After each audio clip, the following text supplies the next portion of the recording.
Oppo ফোনের নাম শুনলেই প্রথমে আমাদের মাথায় চলে আসে এই ধরনের বাজেট রেঞ্জের ফোনগুলোর কথাই, কিন্তু না, Oppo এই ধরনের লাখ টাকার ফ্ল্যাগশিপ ফোনগুলো তৈরি করে। এটা হচ্ছে Oppo Find X7 Ultra। এটার প্রাইস একসময় iPhone 16 Pro Max এর সমান ছিল, বাট এটার প্রাইসটা এখন অনেকটাই ড্রপ করেছে, যার কারণে লাখ টাকার এই ফোনটা এখন অনেক কম দামে পাওয়া যাচ্ছে। যারা কম দামে ফ্ল্যাগশিপ লেভেলের এক্সপিরিয়েন্স নিতে চান, লাইক ক্যামেরা একদমই ফ্ল্যাগশিপ লেভেলের হতে হবে, তার পাশাপাশি পারফরমেন্স ভালো হতে হবে, ডিসপ্লেটা হতে হবে একদমই টপ নচ, তাদের জন্য এই ধরনের যে ইউজড ডিভাইসগুলো রয়েছে, মানে 2 বছর পুরাতন ফ্ল্যাগশিপগুলো, সেগুলোই কিন্তু আইডিয়াল চয়েস হয়ে থাকে। তো এই মুহূর্তে এসে যারা হচ্ছে Oppo Find X7 Ultra যে ডিভাইসটা রয়েছে এটা কেনার কথা চিন্তা করতেছেন, তাদেরকে বলবো যে এই ভিডিওটা সম্পূর্ণ দেখার জন্য, কারণ এটাকে লাস্ট বেশ কিছুদিন আমি ইউজ করে কিছু প্রবলেম খুঁজে পেয়েছি, যেই প্রবলেমগুলো যদি আপনি না জেনে বুঝে কিনে ফেলেন তাহলে কিন্তু আপনার টাকাটা জলে যাওয়ার সম্ভাবনা রয়েছে। কারণ অনেক টাকা এখনো এটার দাম হচ্ছে যে এখন 60 থেকে 62,000 টাকা এরকম প্রাইস রেঞ্জে পাওয়া যাচ্ছে, এবং এই প্রাইসটাও কিন্তু একদমই কম না, কারণ আপনি অলমোস্ট অর্ধ লক্ষ টাকা খরচ করে এই ধরনের 2 বছরের পুরাতন ইউজড ডিভাইস কিনতে যাচ্ছেন। বাই দ্য ওয়ে, এই ফোনটা যখন আপনি প্রথমে হাতে নেবেন আপনার কাছে মনে হবে যে আপনি ফোন হাতে নিছেন নাকি ক্যামেরার মধ্যে একটা ফোন হাতে নিছেন,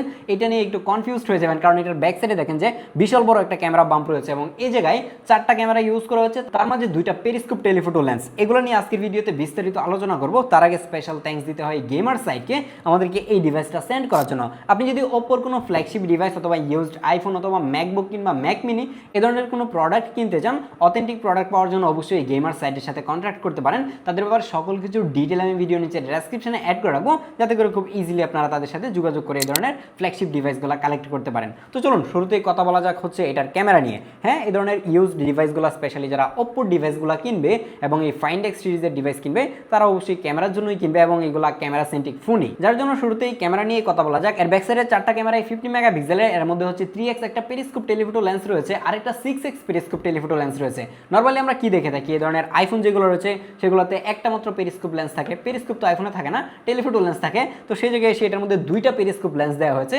তার মানে বুঝতেই পারতেছেন যে এটার কি অবস্থা। দেন যদি আপনি এর ফ্রন্ট সাইডে আসেন তাহলে আপনি এই জায়গায় 32 মেগাপিক্সেলের একটা ক্যামেরা পেয়ে যাবেন। আপনি যদি প্রথমেই এর মেইন লেন্সের এবং এর আলট্রাওয়াইডের পিকচারগুলো দেখেন তাহলে দেখেন যে খুবই শার্প এবং ডিটেল ছবি দিতে পারে, ছবিগুলো খুবই ভিভিড এবং অনেক বেশি কালারফুল। আর এই সময় এসে ম্যাক্সিমাম মানুষজনই একদমই সোশ্যাল মিডিয়ার রেডি যে কালারফুল ছবিগুলো আছে সেগুলোই পছন্দ করে থাকে, কিন্তু মাঝে মাঝে এটার কালারটা আমার কাছে ভালো লাগছিল না, কারণ দেখা যায় যে অনেক সময় ওভার কন্ট্রাস্টি পিকচার দিচ্ছিল, যার ফলে দেখা যায় যে ডার্ক এরিয়াগুলো অনেক বেশি ডার্ক হয়ে যাচ্ছিল।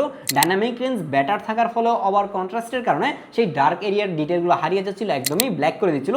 এই ব্যাপারটা আমার কাছে ভালো লাগে নাই। তাছাড়া ওভারঅল এটার পিকচার কোয়ালিটি অসাধারণ ছিল, হয়তোবা এই স্যাম্পলগুলো দেখে আপনারা আইডিয়া করতে পেরেছেন।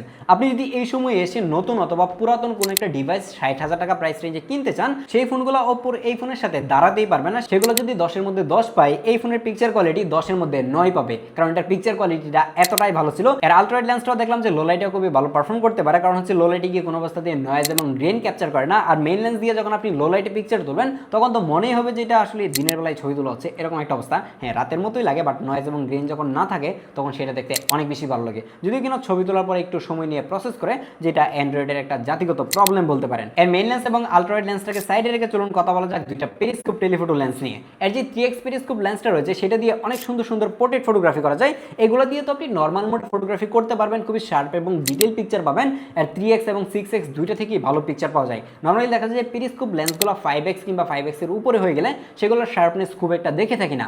এই প্রথমবারের মতো কোনো একটা ডিভাইস আমি ইউজ করেছি যেটার মধ্যে 6x পেরিস্কোপ লেন্স রয়েছে এবং খুবই শার্প এবং ডিটেল পিকচার ক্যাপচার করতে পারতেছে। হয়তো বা এই স্যাম্পলগুলো দেখে আপনারা আইডিয়া করতে পেরেছেন। এই ফাইন্ড এক্স 7 আলট্রা কেনার অন্যতম একটা কারণ হতে পারে শুধুমাত্র এটা 3x এবং 6x পেরিস্কোপ লেন্স দিয়ে পোর্ট্রেট ফটোগ্রাফির জন্য। যারা 50-60 হাজার টাকা বাজারের মধ্যে একটা পোর্ট্রেট ফটোগ্রাফির জন্য সেরা ফোন খুঁজে থাকেন তাদের জন্য এইটা সাজেস্ট করা যায়, কারণ হচ্ছে এটা 3x এবং 6x দুইটা লেন্স দিয়ে আপনি পোর্ট্রেট ফটোগ্রাফি করতে পারবেন, এবং এর পোর্ট্রেটটা অসাধারণ লেভেলের ছিল। এর এইচডি টেক থেকে শুরু করে শার্পনেস, ডিটেল সবকিছুই অনেক বেশি ভালো ছিল। ওপর জাতিগত যে প্রবলেমটা আমরা দেখে থাকি যে ফেসটাকে ব্রাইট করে দেয় কিংবা সফট করে দেয়, এই প্রবলেমটা এটার মধ্যেও খুঁজে পেয়েছি। যখন আপনি 3x এর পোর্ট্রেট ছবি তুলবেন তখন দেখতে পারবেন যে ফেসটাকে একটু বেশি ব্রাইট করে দিচ্ছে, কিন্তু যখন আপনি 6x এর ছবি তুলবেন তখন আবার ঠিকঠাকভাবে ছবিটা তুলতে পারে, একদমই ফেস টোনটা ঠিকই রাখে, কোনো অবস্থাতে এই কালারের কোনো ডিফারেন্স আমি দেখি নাই। বাট ম্যাক্সিমাম টাইম দেখলাম যে 3x এর মধ্যে গিয়েই ফেসটাকে ব্রাইট করে দিচ্ছে।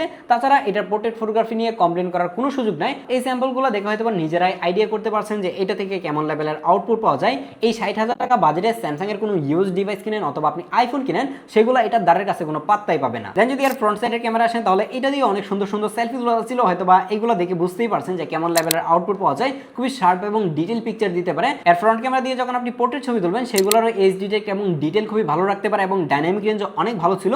আমি সূর্যের অপোজিট সাইড থেকে অনেকগুলো ছবি তুলে দেখেছি যে সেই ছবির ডিটেলও অনেক ভালো ছিল, এবং দেখা যায় যে আমার ফেসটাকে খুব ভালোভাবেই কিন্তু এক্সপোজ করতে পারে। এই ফোনটা এখন যেই বাজেটে পাওয়া যাচ্ছে ফটোগ্রাফির জন্য এটা বেস্ট, কিন্তু ভিডিওগ্রাফির কি অবস্থা, মানে ভিডিও কেমন করা যায়, চলুন আউটডোরে গিয়ে এটার একটা ভিডিও টেস্ট করে দেখি যে এটা থেকে কেমন লেভেলের ভিডিও করা যায়। এটা হচ্ছে Oppo Find X7 Ultra এর ভিডিও এবং এটা দিয়ে 4K 60fps রেকর্ড হচ্ছে আলট্রা ওয়াইড দিয়ে আপনি 4K 60fps রেকর্ড করা অবস্থায় প্রত্যেকটা লেন্সে কিন্তু চাইলে শিফট করতে পারবেন। এই যে দেখেন যে আমি হচ্ছে এখন মেইন লেন্সে শিফট করেছি এবং মেইন লেন্সে শিফট করার পরে দেখেন যে কালারে কিন্তু অনেকটাই ডিফারেন্স চলে আসে। যেমন এই যে আলট্রা ওয়াইডে অনেক কুল টুল মনে হচ্ছে এবং যদি আমি মেইন লেন্সে যাই তখন একটু ওয়ার্ম হয়ে যাচ্ছে। যেহেতু এই ফোনটার বয়স অলমোস্ট 2 বছর হয়ে যাচ্ছে, এটার পারফরমেন্সের কি অবস্থা, আপনাদের সবার সুপরিচিত যে স্ন্যাপড্রাগন 8 Gen 3 এসওসিটা রয়েছে সেই এসওসি কিন্তু এটার মধ্যে ইউজ করা হয়েছে, যার কারণে পারফরমেন্স নিয়ে নতুন করে বলার কিছু নাই। তার পাশাপাশি এটার মধ্যে UFS 4.0 স্টোরেজ টাইপ রয়েছে, তার মানে বুঝতেই পারতেছেন যে এটার পারফরমেন্সের কি অবস্থা।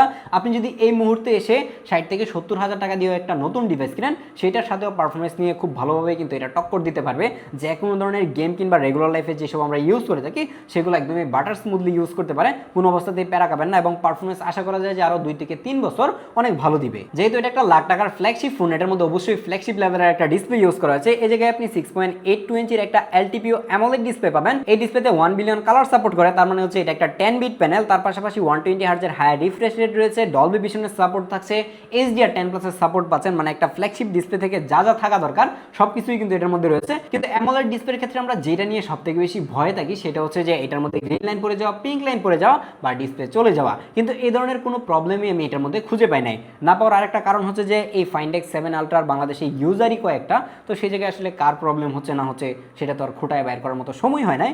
তো সেই জায়গায় AMOLED ডিসপ্লে এটা নিয়ে একটু ভয়ে থাকতেই হবে। কিন্তু এটার ব্যাটারি ব্যাকআপ নিয়ে আমি কোনো অবস্থাতেই স্যাটিসফাইড হতে পারলাম না, কারণ 5000 mAh একটা ব্যাটারি থেকে এত বাজে ব্যাটারি ব্যাকআপ দিবে আমি চিন্তা করি নাই। এটা থেকে আমি 3.5 ঘন্টা থেকে 4 ঘন্টার মতো স্ক্রিন অন টাইম পাচ্ছিলাম। যখন আমি ক্যামেরা ইউজ করেছি তখন আমি এরকম স্ক্রিন অন টাইম পেয়েছি। ক্যামেরা ইউজ না করলে হয়তো আপনি কিছুটা বেশি পেতে পারেন, কিন্তু ওভারঅল আমার কাছে এটার ব্যাটারি ব্যাকআপটা খুব বেশি একটা ভালো লাগে নাই। তো এখন ফাইনালি কথা হচ্ছে যে আপনি 60-62 হাজার টাকা খরচ করে এই ডিভাইসটা কিনবেন কিনা। আমার কাছে মনে হয় যদি আপনি পোর্ট্রেট ফটোগ্রাফি কিংবা শুধুমাত্র ফটোগ্রাফির জন্য একটা ফোন খুঁজে থাকেন, অবশ্যই সেটা অ্যান্ড্রয়েড হতে হবে। তাহলে এইটার বিকল্প আমার কাছে মনে হয় না যে কিছু আছে। হ্যাঁ, স্যামসাং এর ডিভাইস পাওয়া যায়, বাট সেগুলোতে প্রচুর গ্রিন লাইন পড়ে। গ্রিন লাইন থেকে বাঁচার জন্য হলেও আপনি চাইলে এটা একবার ট্রাই করে দেখতে পারেন। আশা করা যায় যে আপনার কাছেও ভালো লাগবে। আল্লাহ হাফেজ।